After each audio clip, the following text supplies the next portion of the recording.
শোনো তবে, আম শেষ হয়ে যাওয়ার আগে অবশ্যই একবার আমের এই মিষ্টিটা বানিয়ে খেয়ে দেখো। নিয়ে নিয়েছি একদম পাকা আম।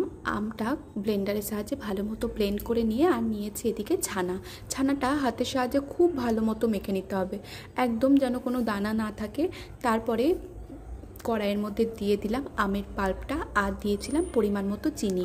তারপরে খুব ভালো করে নাড়তে থাকতে হবে, আর তখনই কিন্তু আমের কালারটা চেঞ্জ হয়ে আসবে।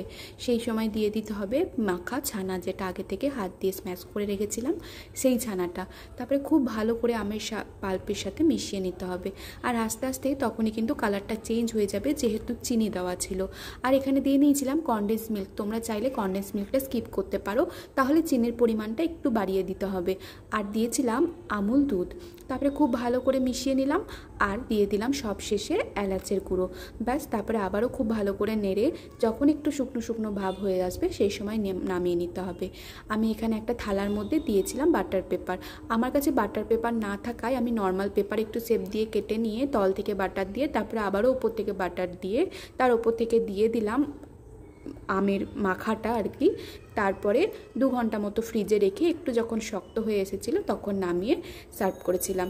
ব্যাস, রেডি হয়ে গেল আমের সন্দেশ। ভিডিওটি ভালো লাগলে অবশ্যই একটা লাইক, কমেন্ট, শেয়ার করে দিয়ে পেজটাকে ফলো করতে একদম ভুলো না।